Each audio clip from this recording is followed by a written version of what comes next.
Bonjour à tous, je suis ravi de vous retrouver pour cette nouvelle vidéo. Aujourd'hui on va parler des compléments alimentaires et avec moi pour cette vidéo je suis avec Julien Fenesson qui est auteur notamment de deux livres bien connus sur le gluten, comment le blé moderne nous intoxique et paléonutrition. Il est aussi journaliste, consultant scientifique et rédacteur en chef de la revue Alternatif Bien-être. Salut Julien. Salut Wilfried, salut tout le monde. Alors, juste petite précision, on prononce Venesson. Venesson, et ben voilà. Désolé pour la petite faute, c'est corrigé.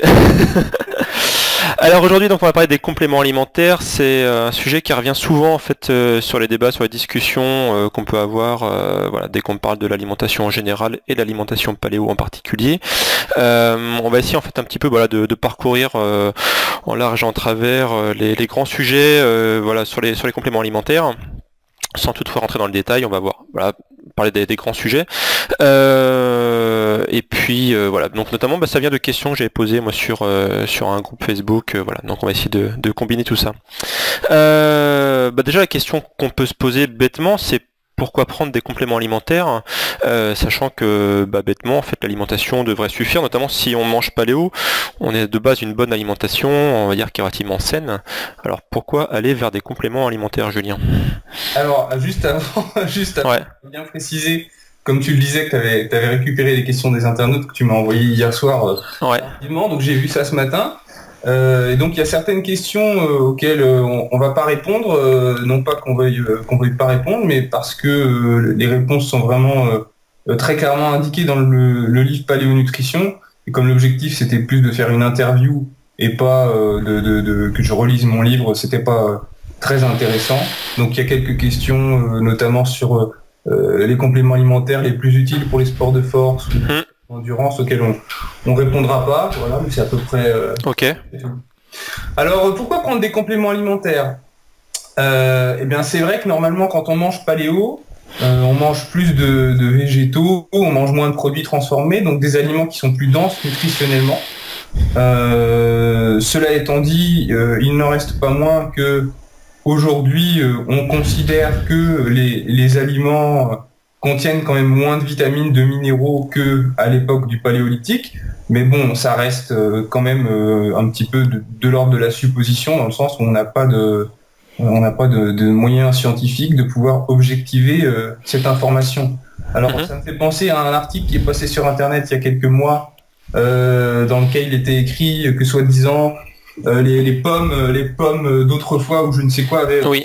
plus de vitamine C. Ça c'est un article, comment on appelle ça, c'est un hoax quoi. Ouais. Et d'ailleurs, c'est un article qui a beaucoup tourné parce que ça a dû choquer les gens, je pense, sur le principe. Mais voilà, les preuves scientifiques sont plutôt faibles, je pense, là-dessus, quoi. Ah bah oui, c'est clair. Et puis même, il y en a même pas du tout. Et d'ailleurs, même si vous regardez entre des pommes qui sont issues de pommiers traités par tout un tas de produits chimiques et puis des pommes qui sont issues de pommiers, voilà, simples dans un verger, sans utilisation de produits, etc. La concentration en vitamine C, elle n'est pas forcément spécialement supérieure dans le produit classique. Donc voilà, donc ça c'est pas vraiment une réalité. Par contre, il y a une chose qui est sûre, c'est au niveau de l'alimentation, notamment animale. Dans le temps, en fait, on mangeait les animaux en entier, on va dire, alors qu'aujourd'hui, on se limite plutôt à la partie musculaire. Et ça emmène des carences, globalement, je pense, non? Alors, ce qu'il y a, donc effectivement, c'est que surtout, si on essaie d'adopter une alimentation paléo et un mode de vie paléo, bon, c'est des choses que tu as déjà dit sur ton site internet, que j'ai déjà expliqué aussi dans mon livre, c'est qu'on ne peut pas ni manger ni vivre comme au paléo. C'est Ouais. et donc forcément, on passe pas notre temps à l'extérieur pour la plupart d'entre nous qui travaillons plutôt à l'intérieur. Donc ça fait qu'on a un manque d'ensoleillement quand même au niveau de la peau, un manque d'exposition aux UV. Au niveau de l'alimentation, effectivement, aujourd'hui, quand on mange des produits animaux, c'est principalement des parties sélectionnées. Alors que à l'époque, voilà, si on tuait un animal, il n'était pas question de gâcher quoi que ce soit. Donc on utilisait vraiment tout et on mangeait effectivement des parties cartilagineuses ou plus grasses, etc., qui contenaient plus de vitamines ou certains acides aminés spécifiques, du collagène, donc tout à fait. on va manquer si on a une alimentation classique. Donc c'est vrai globalement que quelqu'un qui mange paléo a quand même moins de déficit en vitamines et minéraux que voilà le français moyen, on va dire. Ouais. Mais c'est pas forcément parfait. D'accord. D'ailleurs, ça me fait penser à cette idée qu'on peut lire parfois sur Internet. Oui, mais si vous voulez être paléo, l'homme paléo, il n'avait pas de complément alimentaire, il se contentait de ce qu'il trouvait dans la nature. C'est vrai, mais alors on n'a pas de preuve directe de ça au paléo, mais en tout cas sur les tribus de chasseurs-cueilleurs qui existent encore aujourd'hui, on sait que ces tribus ont toujours fait l'usage de plantes dans un but thérapeutique ou chamanique. Donc il y avait déjà en fait une utilisation du complément alimentaire, ça revient un petit peu au même, sauf que maintenant ça a pris une plus grande ampleur et puis on peut compenser certaines choses comme par exemple le manque d'exposition aux UV par la prise d'un complément alimentaire de vitamine D. Donc le complément alimentaire permet de se rapprocher plus quand même du mode de vie paléo. Que si on n'en prend pas du tout. D'accord. Ouais, donc effectivement c'est pas un sujet tabou quoi en fait. En l'occurrence, à l'époque, on prenait des compléments, on va dire, dans la nature. Maintenant, on les a sous forme de capsules, mais ça reste le même principe quoi en fait. Il n'y a absolument aucune civilisation dans toute l'histoire de l'humanité qui s'est contentée pour vivre de simplement les aliments. Ça n'existe pas. On a depuis toujours, pris le miel des abeilles, certaines huiles essentielles de fleurs, etc., pour soigner des maux, pour diverses raisons. Donc, depuis toujours, l'homme a été dans l'utilisation du complément alimentaire, une forme de médicament. C'est l'ancêtre du médicament. Tout à fait. Donc justement, aujourd'hui, en fait, si on est bien conscient de ça, on va donc prendre des compléments alimentaires. Alors, qu'est-ce que tu conseillerais en fait en termes de avant de rentrer dans le vif du sujet, est-ce qu'il faut plutôt aller vers les compléments bio voilà, en termes de marketing, c'est vrai que c'est un peu vague parce qu'on trouve vraiment du tout de rien. Il y a un véritable business autour des compléments alimentaires. Est-ce que faut plutôt aller sur les produits bio, ceux qui sont indiqués produits naturels parce qu'on va en reparler plus tard, sur les oméga 3 par exemple, il y a un petit peu de tout et n'importe quoi sur le sujet quoi. Oui, alors bio, l'appellation bio pour un complément alimentaire, en général, ça a du sens, surtout si le complément alimentaire en question est une plante. Ouais. Sinon, je vois pas trop qu'est-ce qui peut être bio dans une. J'ai jamais vu d'autres types de compléments alimentaires bio. Enfin, peut-être que ça existe, mais à mon sens, c'est surtout par rapport aux plantes où ça peut être intéressant puisqu'on va se retrouver avec un produit qui est moins contaminé par des pesticides. Mais bon, cela étant dit, c'est quand même peaufinage. Je pense que quelqu'un qui veut acheter des compléments alimentaires bio, c'est que déjà toute son alimentation est à 100% bio. D'accord. Ça n'a pas grand sens parce que son exposition à des produits toxiques est largement supérieure par son alimentation que par un petit complément alimentaire. Là où je veux dire, c'est qu'en fait, on peut en trouver des compléments alimentaires dans des grandes surfaces, par exemple. On peut en trouver un peu partout, en fait. Donc, je pense qu'en termes de qualité, on peut trouver un petit peu tout et n'importe quoi. C'est ça que je voulais dire, en fait. En surface, on va trouver surtout n'importe quoi. Oui. Plus que... Ouais. Donc, effectivement. Les marques de grande distribution, on va dire, qu'on trouve en grande surface et en pharmacie aussi. En pharmacie, il n'y a pas que du bas de gamme, mais c'est vrai que la complément alimentaire vendu en pharmacie aujourd'hui, c'est du bas de gamme. C'est du bas de gamme qui est vendu très cher. Alors pourquoi du bas de gamme? C'est parce que la qualité des ingrédients est souvent très mauvaise. Donc ça va être des minéraux par exemple qui sont peu biodisponibles, donc qui sont assimilés avec des appellations trompeuses, du genre magnésium marin par exemple, ça ils aiment bien, magnésium. D'accord, ouais. Ça veut pas dire grand chose. C'est pas forcément du magnésium qui est extrait de l'eau de mer. Et le plus souvent, c'est du magnésium oxyde, qui est une forme de magnésium très très peu absorbé, mais qui coûte très très peu cher. Ouais. Comme c'est marin, on vous vend ça à un prix soit plus cher que les autres, soit à peu près pareil, mais vous dites c'est bien parce qu'au moins c'est du magnésium naturel. Et en fait, vous en absorbez presque pas, donc c'est plutôt de l'argent jeté par les fenêtres, quoi. D'accord. Donc les compléments alimentaires, comme j'ai toujours expliqué, c'est toujours mieux d'acheter en France quand on peut. Ouais. C'est beaucoup plus cher, mais il n'y a jamais eu de cas de produits frauduleux, d'accord, des dosages bidons, des choses comme ça, alors que ça c'est quand même assez courant outre-Atlantique malheureusement. Après, il y a des marques qui sont probablement meilleures que d'autres, mais sans avoir analysé les produits, c'est pas toujours évident. Il n'y a pas vraiment de risque de surdosage en fait de compléments alimentaires dans l'ensemble. Enfin, on va dire si j'en prends 3 fois plus que ce qui est indiqué, j'ai pas trop de risque. A priori, ça reste comme des choses naturelles. Bah si, il y a toujours des risques. Si, quand même, ouais. Toute substance, quelle qu'elle soit, en excès peut être nocive. Hein. On peut mourir en buvant trop d'eau. Hein. Donc, Ok. on peut se tuer avec des compléments alimentaires. C'est quand même très rare parce qu'effectivement, ce sont des substances naturelles. Alors, ça dépend déjà ce qu'on entend par naturel et naturel. Par exemple, Oui. une vitamine, de très fortes doses de vitamines, pour se tuer avec de très fortes doses de vitamines, il faut vraiment le vouloir parce que la molécule est reconnue directement par notre organisme. Donc il sait la traiter, il sait l'éliminer. Et donc l'excès part naturellement... Alors, jusqu'à un certain point, l'excès part naturellement. Mais en tout cas, si jamais il se retrouvait avec un excès, il sait potentiellement qu'est-ce qu'il peut en faire. Alors que certaines substances qu'on peut trouver dans certaines plantes, etc., des substances actives qui sont inconnues pour le corps humain. Il ne connaît pas. Donc il est obligé de faire des opérations qui visent à rendre le composé soluble, etc., pour ensuite l'éliminer. Ça prend plus de temps, c'est plus compliqué, donc le risque d'intoxication est plus élevé avec une plante qu'avec une vitamine. D'accord. Mais ça existe quand même, hein. La vitamine D notamment à très forte dose est connue pour être toxique. La vitamine A aussi, même encore plus que la vitamine D. Ok. Voilà.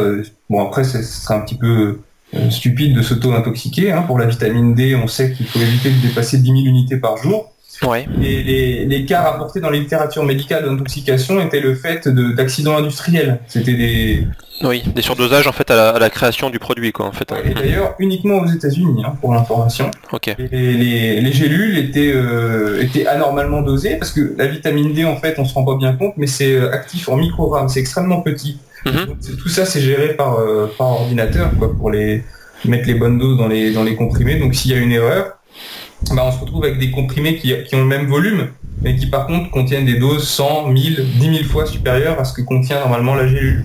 Ok. Et donc du coup, il y a eu des cas d'intoxication, des gens qui ont pris des centaines de milliers d'unités par jour pendant plusieurs mois, etc., et qui ont développé donc des symptômes sévères d'hypercalcémie, puisque la vitamine D retient le calcium. À ma connaissance, personne n'est décédé, mais il y en a qui ont dû avoir des soins intensifs pendant plusieurs semaines, donc c'est quand même assez sévère. Ok, d'accord. Alors justement, on parle de la vitamine D, ça fait partie des grands, on va dire, compléments à mettre dans sa liste, on va dire, hein, surtout l'hiver, donc t'en parles dans ton bouquin effectivement pas mal. Là, on fait cet enregistrement, en fait, c'est l'été. A priori, l'été, il n'y a pas besoin de prendre de vitamine D, en fait, tu confirmes? Ça dépend où on vit, ça dépend du type de peau. Ouais. Typiquement, si je vis sur une latitude française avec une peau blanche classique, il n'y a pas de. Est-ce que je vais à la plage 1 heure, derrière j'ai pas besoin de prendre de complément de vitamine D a priori. Ça dépend, parce que si tu vas à la plage 1 heure et que tu t'exposes jamais au soleil et que tu as une peau fragile comme la mienne par exemple. Ouais. J'ai plutôt une peau de blond roux. D'accord. Donc si je m'expose au soleil, un soleil par exemple pendant les vacances, hein, ouais.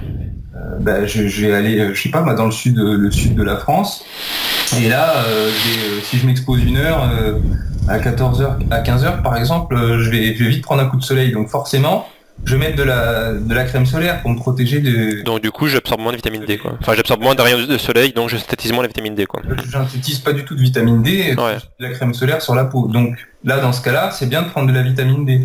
Même l'été, ok, ouais. Ce qui est idéal, c'est d'arriver sur le lieu de ses vacances en ayant pris pendant les semaines qui précèdent de la vitamine D à dose suffisante, parce que la vitamine D, c'est un régulateur de la production de la mélanine. Oui. Donc du coup, si on a un taux de vitamine D qui est déjà bon avant d'aller s'exposer au soleil, dès qu'on va être frappé par les UV, la synthèse de mélanine va être beaucoup plus rapide. Ça veut dire qu'on va bronzer plus vite. Ouais. Alors bon, c'est cool pour être beau, hein, ensuite quand on revient de vacances, mais c'est surtout que la mélanine, c'est un pigment protecteur qui protège la peau justement des dégâts des rayons UV. C'est une forme d'anti-cancer de la peau. Ok. Donc du coup, quelqu'un qui a déjà des vitamines D, il va mieux protéger sa peau. Donc en préventif, c'est bien du coup, quoi. Effectivement. Voilà. Ouais. Moi, pour reprendre mon exemple, j'en prends toute l'année de la vitamine D. D'accord. Là, ces dernières semaines, il fait très très beau, très très chaud. Je m'expose pas mal au soleil. J'y suis allé un petit peu progressivement. Ouais. Et puis là, ça va, mais je prends quand même de la vitamine D. Et puis. Et malgré ta peau fragile, on va dire que ça se passe bien, quoi. Ça va. Après, faut pas prendre. Là, en ce moment, je prends 5000 unités par jour, donc. Ouais. Il faut pas prendre au-delà des 10 000. Et puis il faut savoir surtout qu'il n'y a pas de... L'effet du soleil sur la synthèse de vitamine D n'est pas le même que celui quand on prend un complément alimentaire. C'est-à-dire, quand vous prenez un complément alimentaire, vous pouvez en prendre autant que vous voulez et vous allez stocker la vitamine D dans l'organisme. C'est pour ça qu'il y a un risque d'intoxication. Alors que quand vous vous exposez au soleil naturellement, vous faites énormément de vitamine D en un temps très court. On estime que c'est environ entre 10 000 et 20 000 unités en 15 minutes à peu près. Ouais. Si on est torse nu ou en maillot de bain par exemple, ça dépend des peaux, etc. Mais bon, en gros c'est ça. D'accord. C'est des chiffres qui sont très élevés. Mais la question c'est est-ce que si je reste pendant 6 heures au soleil, je vais faire 100 000 unités de vitamine D? Ouais. Non, c'est pas le cas parce qu'il y a un mécanisme de saturation et la production de vitamine D ensuite décline et puis se stoppe. Okay. Ça recommence ensuite le jour suivant quand on se réexpose, etc. Donc du coup, si on prend par exemple 5000 unités de vitamine D par jour, qui est une dose plutôt moyenne, on risque pas d'avoir une intoxication en allant se mettre au soleil par-dessus. D'accord. Simplement, la synthèse de vitamine D va s'arrêter plus vite. Ça ne s'additionne pas, quoi, bêtement, quoi, mathématiquement, quoi, en tout cas. Ok, ça marche super. Un petit topo sur les oméga 3. Pareil, peut-être dans le best-of des compléments alimentaires à prendre. Donc on rappelle que notamment les oméga 3, on les trouve dans les graisses et que c'est très important, notamment, voilà, pour avoir pour notamment en fait remettre notre ratio oméga 6 oméga 3 à un taux qui est meilleur que ce qui est aujourd'hui en fait, parce que notre alimentation moderne est très pro-inflammatoire, ce qui fait que notamment ça amène des problèmes de santé. Donc en régulant notre taux oméga 6 oméga 3 en fait, ça permet de revenir à un taux tel que nos ancêtres étaient en fait, notamment. Donc là-dessus en fait, qu'est-ce que tu conseilles concrètement en fait en termes d'indication de complémentation d'oméga 3? Je sais pas, c'est quoi sur le dosage? Voilà, dosage sur où s'en procurer. Est-ce qu'il vaut mieux manger des poissons gras, ou est-ce que vraiment en fait la supplément d'oméga 3 c'est vraiment nécessaire quand on mange souvent des petits poissons gras par exemple? Dans mon cas par exemple, je mange quasiment quotidiennement des petits poissons gras, donc je prends pas d'acide gras oméga 3 en complément alimentaire. D'accord. Cela étant dit, ça peut m'arriver. Ça a pu m'arriver dans certaines périodes d'entraînement physique, par exemple, de rajouter des oméga 3 sous forme de liquide pour... Ouais. J'avais lu dans ton bouquin que tu avais dit qu'à un moment tu prenais 4 grammes d'EPA et 2 grammes de DHA. C'était sûrement peut-être pendant une période d'entraînement intensif, peut-être, je pense. Alors j'ai calculé que ça faisait quasiment 10 gélules par jour, c'est quand même pas mal. C'était plutôt pour un athlète que j'ai suivi que pour moi. D'accord. Mais j'ai déjà... conseillé des doses même au-delà de ça, sans que ça pose de problème. En général, ce que j'explique, plus on en prend, plus ça marche. Ouais. Donc qu'est-ce qui marche chez un sportif, en tout cas qui pratique un sport de force, comme la musculation, les sports de combat, etc. C'est une accélération de la récupération, une diminution des courbatures. Et puis, pendant un régime, on va voir au niveau de la composition corporelle, une modification plutôt positive avec une facilitation de la perte de graisse finale, une meilleure conservation de la masse musculaire. Donc voilà. Après l'inquiétude c'est mais si j'en prends trop, je vais avoir des problèmes. Donc peut-être qu'il y a une dose à partir de laquelle on a des problèmes, mais scientifiquement parlant, cette dose n'est pas connue. C'est d'accord. C'est le FSA, donc il y a quand même rien de plus orthodoxe que ça. Ouais. L'Agence européenne de sécurité sanitaire qui dit que même en conjugaison avec des anticoagulants, l'aspirine ou autre, on connaît pas de dose à laquelle les oméga 3 augmentent la fluidité sanguine. Voilà. D'accord. Mais enfin, ça se discute peut-être parce que dans la plupart des oméga 3, il y a des ajouts de vitamine E. Oui. La vitamine E à forte dose, ça par contre, ça fluidifie le sang. Donc, d'accord. Dans certains cas, peut-être que à forte dose, ça peut indirectement fluidifier le sang, mais c'est pas les oméga 3 en eux-mêmes. Ouais, c'est les compléments qu'ils mettent dedans, quoi. Ok. Ok, non, c'est super intéressant. Effectivement, ce que tu disais en introduction, c'est le fait que tu t'en manges tous les jours des poissons gras, en fait, et tu penses que ça peut largement couvrir les besoins, nos besoins modernes, on va dire. En tout cas, c'est suffisant, en fait, de manger tous les jours des poissons gras par rapport à une vraie complémentation. Ah bah, quand même, oui. D'accord. Ok. Non, mais ça m'étonne, mais ok, super, tant mieux. Si on peut se passer de.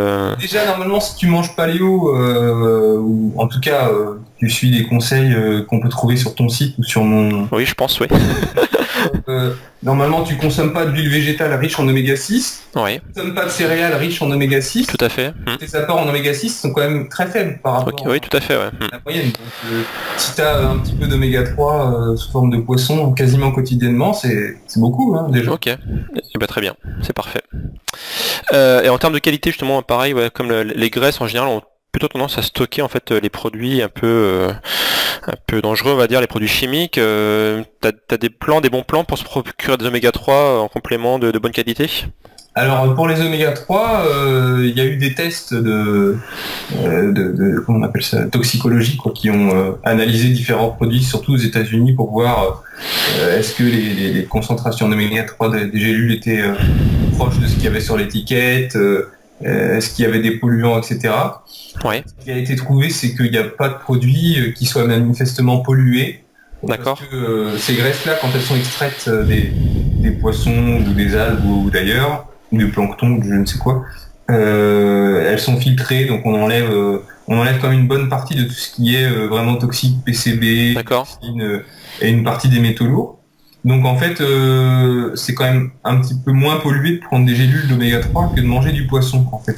D'accord, ok. Donc de ce point de vue-là, c'est intéressant, mais ça reste plus cher. Par contre, chez les produits américains, il y a certaines marques, je me souviens plus du tout de la marque, mais il me semble que c'était d'ailleurs une marque assez connue, Oui. Dans lesquelles les gélules étaient 40% moins dosées en réalité que ce qui était indiqué sur l'étiquette. C'est énorme. Ça fait beaucoup quand même. Hein. Ah ouais, c'est énorme. 40%. Surtout que le prix, lui, il n'est pas 40%. Ouais. Et pareil. Par contre, ce que je peux dire, c'est que globalement, pour les oméga 3, je connais pas de marque qui soit spécialement supérieure aux autres, ou qui soit spécialement inférieure aux autres. Donc, D'accord, ok. Par contre, toujours faire peut-être attention à tout ce qui est extraction des graisses, notamment extraction à froid, comme pour l'huile d'olive finalement, pour pas dénaturer les graisses, parce que l'extraction à chaud détruit en fait pas mal. Moi, j'ai jamais vu de complément alimentaire d'oméga 3 extraction à chaud. Non, je sais bien, mais après voilà, je pense qu'il faut faire attention à ça. Je pense pas que ça existe. Ok. Très bien. Autre complément qu'on peut trouver aussi, enfin dont on peut entendre parler, c'est la glycine. Ça c'est un grand classique. On parlait en introduction qu'on mange plus les parties entières des animaux et notamment ça peut emmener des carences. Alors la glycine, rapidement, tu peux nous rappeler ce que c'est et l'intérêt que ça a sur la santé? Ah bah non, vas-y Wilfried, on va voir si tu as bien suivi. Ah, t'inverses l'interview en fait quoi.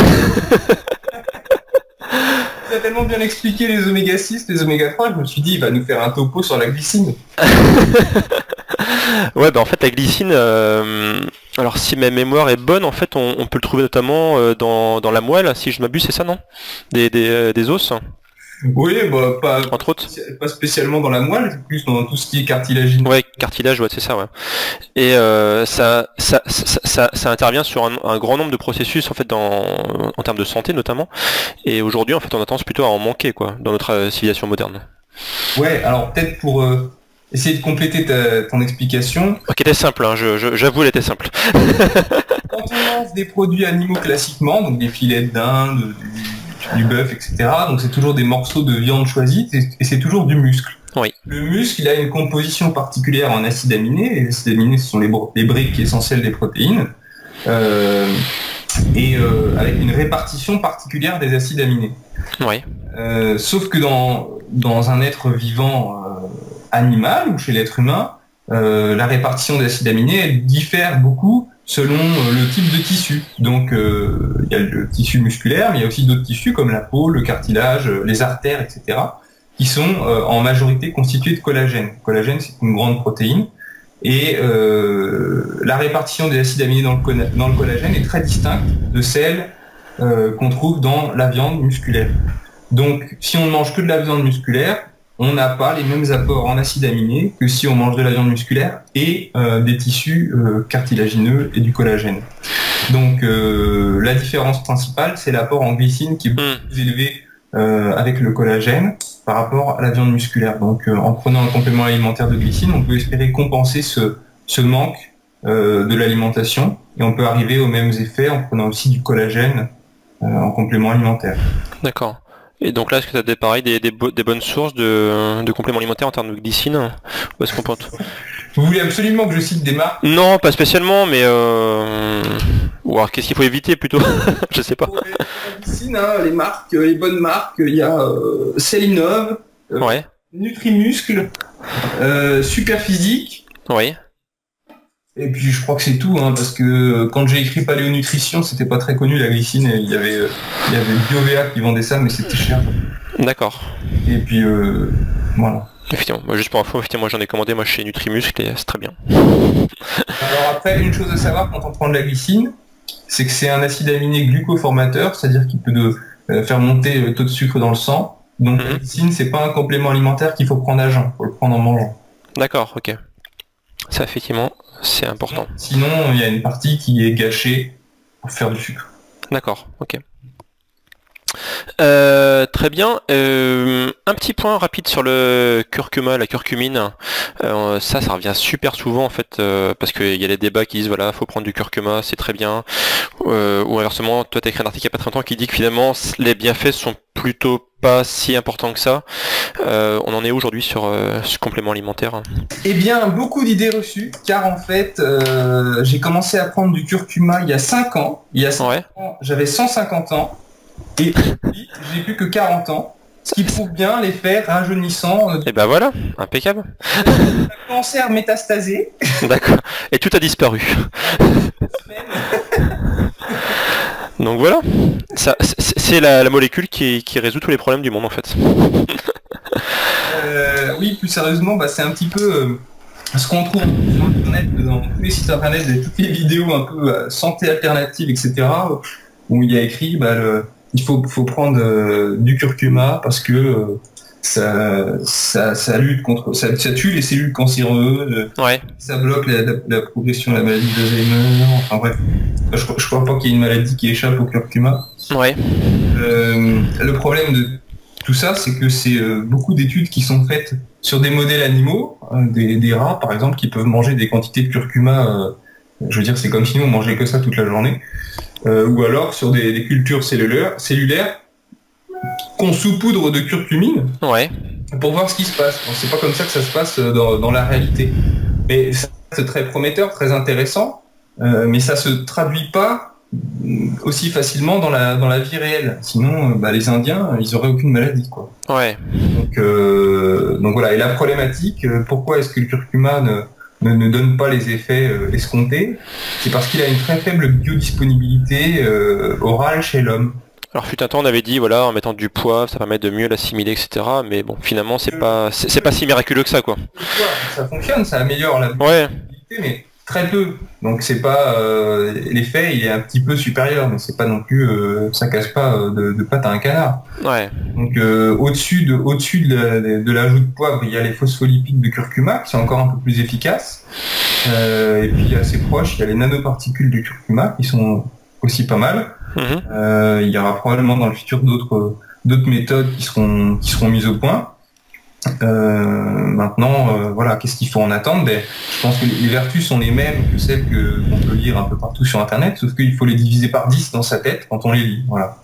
Et elles sont valables que avec des curcumas dont l'absorption est fortement améliorée. Alors toi qui disais que justement tu as réussi à rajeunir de 150 ans à ton âge actuel, est-ce qu'il y a des vrais compléments alimentaires anti-vieillissement? Est-ce qu'il y en a qui marchent vraiment bien? Enfin, pas aussi miraculeux que ce que tu as fait toi, mais voilà, pour le commun des mortels, est-ce qu'il y a vraiment des compléments alimentaires qui permettent de ralentir les processus du vieillissement en fait? Ça me fait penser à une question qu'on me pose régulièrement. Oh Julien, t'as déjà entendu parler de l'épitalon, qu'est-ce que t'en penses? C'est des chercheurs russes qui ont mis ça au point. Les Russes, ils sont forts. C'est une escroquerie, donc n'achetez pas ce machin qui ne sert à rien du tout. Donc il n'existe pas actuellement une substance capable de telle prouesse. Ça se saurait sinon? Oui, je pense. Par contre, ce qui me semble moins prometteur, en termes de vieillissement, c'est tous les compléments alimentaires qu'on appelle anti-glycation.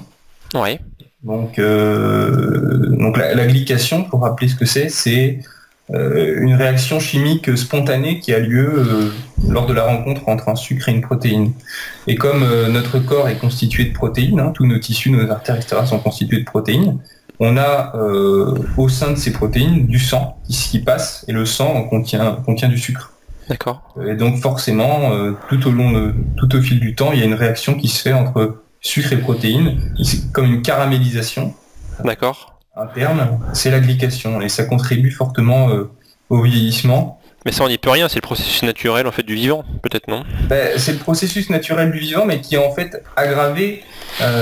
Par exemple, dès que si tu manges par exemple un plat de pâtes, par exemple, et tu manges des aliments riches en glucides, c'est du sucre qui passe très vite dans le sang. Ouais. Et donc, ton sucre sanguin, il a une poussée, on va dire, un petit peu anormale. Pendant le temps où ton sucre sanguin il est un petit peu élevé, la glycation elle est accélérée. Donc tu fais vieillir tes artères pendant ce moment. D'accord. Mais tu le fais vieillir de manière plus importante. Et le problème c'est que les produits de la glycation sont très lentement éliminés de l'organisme humain. D'accord. Donc c'est pour ça en partie pour ça que le vieillissement c'est un phénomène inéluctible. Alors, comment dire, c'est pas uniquement en bloquant la glycation qu'on va empêcher totalement le vieillissement, mais je pense que c'est une thérapie naturelle, intéressante, qu'on peut rajouter en plus des changements de mode de vie. D'accord. Ce qu'il y a dans les compléments anti-glycation, il y a la bêta-alanine qui se prend à la place de la carnosine. Ouais. Pourquoi à la place de la carnosine? Alors, les explications techniques dans le bouquin. La benphotiamine qui est un dérivé de la vitamine B1.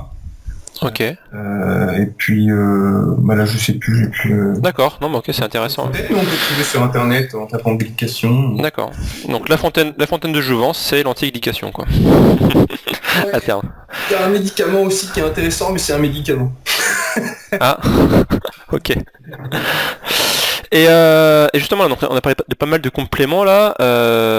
Finalement, est-ce qu'il vaut mieux les prendre ensemble, tous ces compléments alimentaires, ou plutôt séparément? Parce que tu vois, on voit souvent des multivitamines, on peut mélanger vitamines, minéraux, etc. Est-ce qu'il n'y a pas parfois des mauvaises interactions qui peuvent se passer?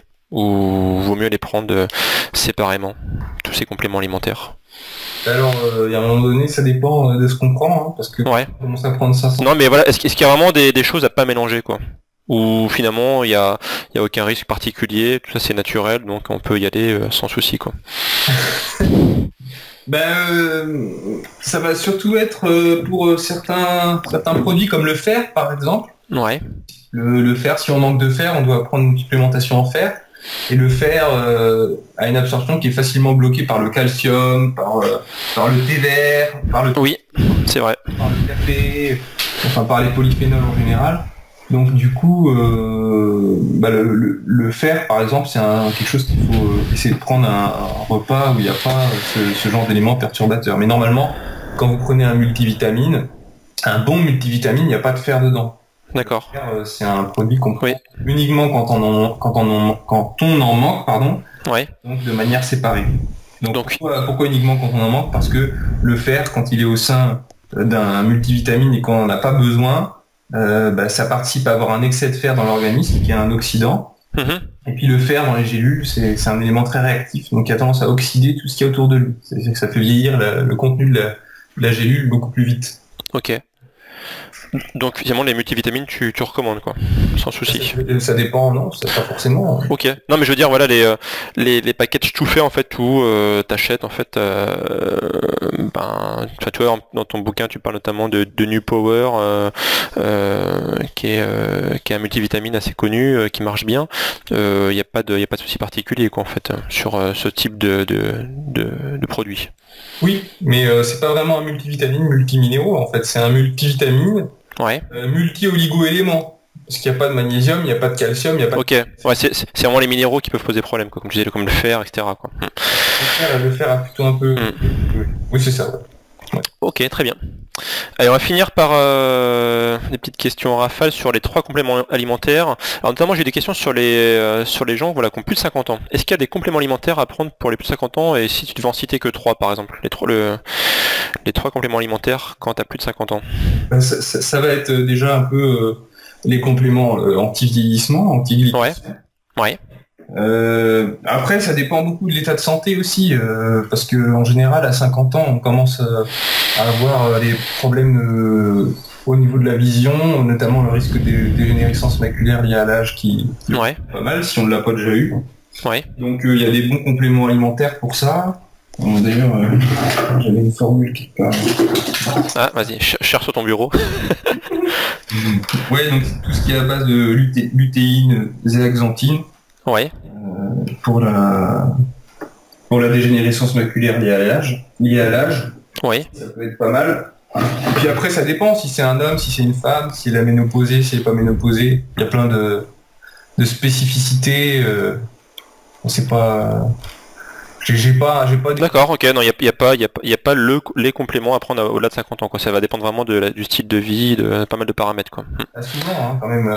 Ok. On aimerait bien qu'il y ait un truc, une ordonnance type. Bah oui. À part mais non. pour la vitamine D et la vitamine C. Ok.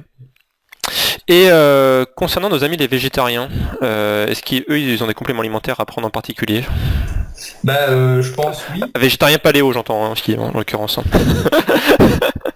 Je pense que effectivement c'est bien. Alors c'est des choses dont j'avais parlé. J'en ai parlé dans le livre bien sûr, mais j'en ai parlé aussi dans une vidéo que j'ai faite avec Christophe Cario. Tout à fait, ouais. Faut-il arrêter de manger de la viande? Je crois que ça s'appelait comme ça. Et où on expliquait les modifications biologiques connues liées à l'adoption d'un régime végétarien et à la suppression de la viande. Et notamment, il y a une baisse de l'apport en créatine et en carnitine, qui sont deux substances qu'on trouve majoritairement dans la viande. Oui. Donc c'est bien, je pense, de prendre de la carnitine et de la créatine quand on est végétarien. Alors bon, après on peut très bien ne pas réagir à la créatine. On a déjà vu qu'il existait des gens qui réagissaient pas à la créatine, mais quand on est végétarien, on a plus de chances de réagir à la créatine justement, parce que comme on en a pas dans l'alimentation et qu'on en produit très peu. Oui. Souvent ça donne de bons résultats. Ok. Un autre complément qui est utile quand on est végétarien, c'est le zinc. Oui. Parce que quand on supprime les viandes et poissons, et si on est paléo, ça veut dire qu'on mange des œufs. Oui. Et puis il y a du zinc aussi bien sûr dans les oléagineux, les choses comme ça, mais la biodisponibilité est pas très élevée. D'accord. On peut facilement manquer de zinc. Donc je dirais que, puisqu'il faut en citer trois, je dirais que zinc, créatine, carnitine, pour un végétarien c'est la base. Parfait. Allez, végétarien paléo. Bien sûr, tout à fait. Allez, dernière question. Quels sont toi les compléments que tu prends de ton côté, toi? Moi je prends tous les matins des pâtes de chat bouillies. Pauvre Akuma. Maintenant il a plus de pattes, j'ai mis des petites roulettes. Ah, ça va vite du coup, avec que 4 pattes sur un chat, donc ça va vite. Hein. J'ai réutilisé, ça m'a pris. Ouais. Non, je ne répondrai pas à cette question qui est d'accord. Secret. C'est confidentiel. Hein. C'est ça. C'est le sujet de ton prochain bouquin. Le sujet de mon prochain livre n'a rien à voir avec le sport. Enfin, bon, si, il y a un petit peu rapport avec le sport, mais c'est pas du tout pour les sportifs. Ouais. C'est pas du tout sur l'alimentation paléo. C'est pas du tout sur... les chats. C'est pas du tout sur un mode alimentaire. Ok. Qu'est-ce que je peux dire d'autre? Ouais, ce sont des non-indices en fait. Ok, on en saura plus prochainement. Ok, bah écoute, merci Julien pour cet entretien. On en sait un peu plus sur les compléments alimentaires. Et pour plus d'informations, je vous invite effectivement à aller vers ton livre, Paléonutrition, et vers la fin, il y a un gros chapitre sur les compléments alimentaires qui est très bien fichu. Et il y a un petit peu tout ce que je viens de dire, mais encore plus poussé. Donc voilà, n'hésitez pas à aller faire un petit tour sur ce bouquin-là. Très bien. Merci Julien et à très bientôt. Salut. Salut tout le monde.